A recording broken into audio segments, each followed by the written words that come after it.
Hi అండి, అందరికీ నమస్తే. మాఘమాసం ప్రారంభమైంది కదండి. ఈ మాసం అంతా కూడా ప్రతిరోజు ఒక్కొక్క అధ్యయనం కథ తెలుసుకుందాం.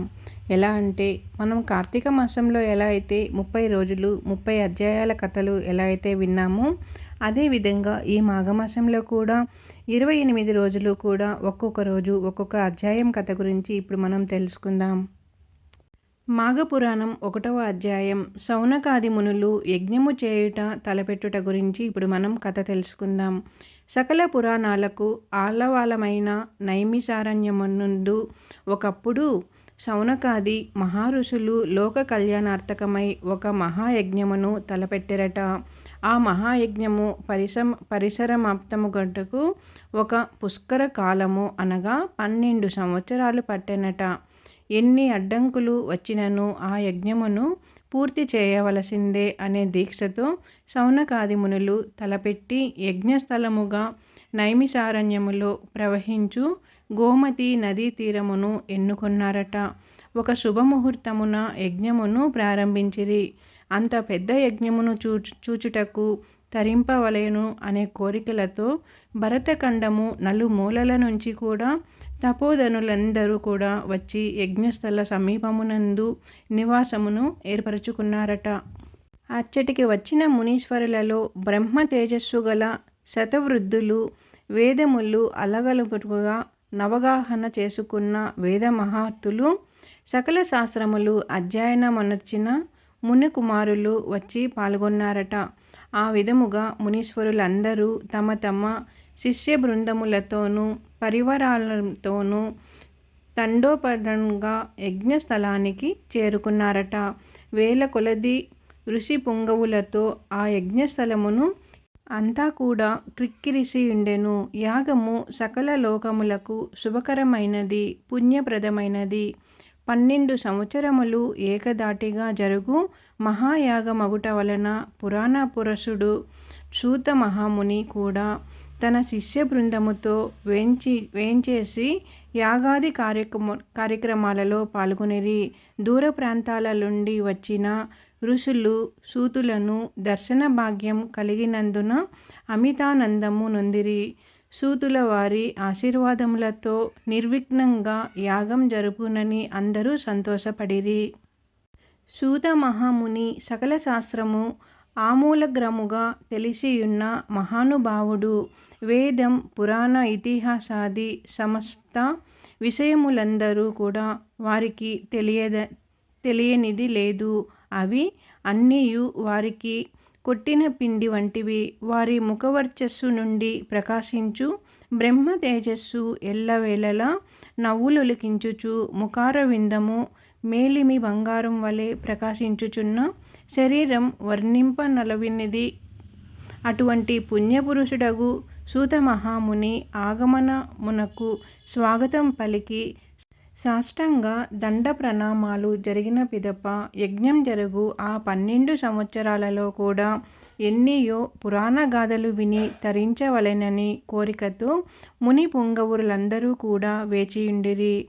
సూతుల వారు శౌనకాది మునుల కోరికలను గ్రహించినారు. ఇటువంటి పుణ్యకార్యములందు పురాణ పఠనం గావించి అశేష మునిసత్తములను తృప్తిపరచుట తన విద్యుకర్త ధర్మమని ఎంచి వారి కోరికలను మన్నించినారు.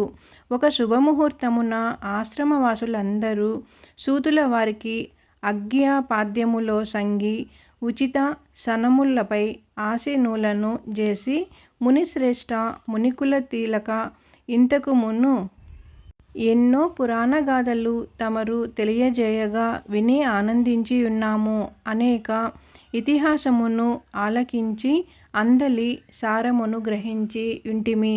సమయము వచ్చినప్పుడు సకల శాస్త్రములలోని నీతి కథలు మాకు వినిపించుచునే ఉన్నారు. అయినను మీ బోటి సిద్ధపురుషులు పలు 4 లోకములు సంచారము చేసి యున్నందున ఎన్నో విషయములు మీరు అవగాహన చేసుకొని ఉన్నారు. కాగా వినదగు విషయాలేమైనా ఉంటే విరామ కాలములో మాకు విన్నపించుము అని శౌనకాది మునులు ప్రార్థించిరి. ఆ ప్రకారము కోరిన శౌనకాది మునులు తన వలన క్రొత్త సంగతులు తెలుసుకొనవలెనో కుతూహలం కనపరిచినందున వారలను చూసి సూత మహాముని ఇటుల పలికిరి.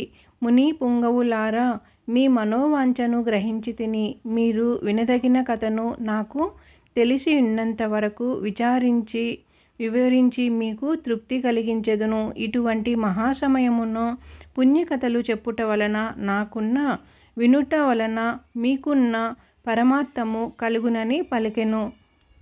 శౌనకాది మునుల కోరిక సూతన మహామునిని అడిగినదే తడవుగా వారందరికీ అంగీకరించగా ధన్యులమైతి మని మునులందరూ అమితానందము నొంది సూతుల వారి పాదములను కండ్లకద్దుకొని సూత మహామునితో ఆర్య పురాణమందు లీనమైయున్న మాఘమాసం యొక్క మహత్యమును మరల వినవలయునని కుతూహలంగా ఉన్నది.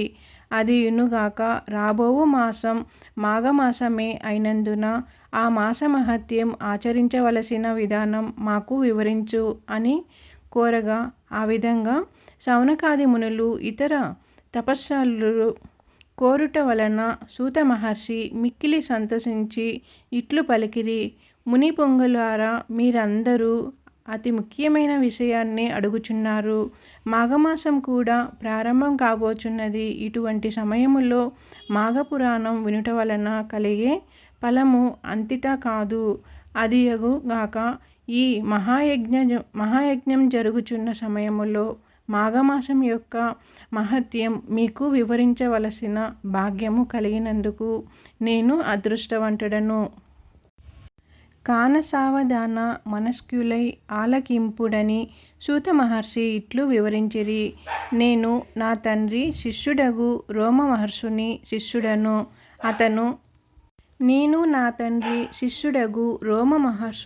శిష్యుడను.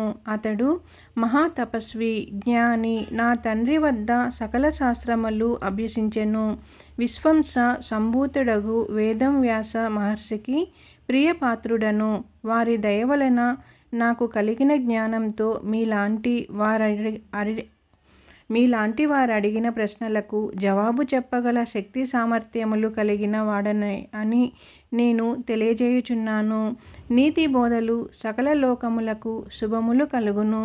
మీరడిగినట్టులే పూర్వం దిలీప మహారాజుకు తన కులగురువైన వశిష్ఠ మహాముని మాఘమాస మహత్యమును వివరించినారు. ఆ విషయముని నేను మీకు వివరించబోచున్నాను అని తెలిపారు. ఈ కథ పొడిగింపు 2వ అధ్యాయంలో తెలుసుకుందామండి. మొదటి అధ్యాయం ఇక్కడి వరకు ఉంది. నాకు తెలియకపోయినా కూడా తెలుసుకొని మరి మీతో షేర్ చేసుకుంటున్నాను. వీడియో మీకు నచ్చినట్లయితే నా ఛానల్ సబ్స్క్రైబ్ చేసుకొని లైక్ ఇవ్వండి. ఓం నమ శివాయ, ఓం నమ శివాయ, ఓం నమ శివాయ.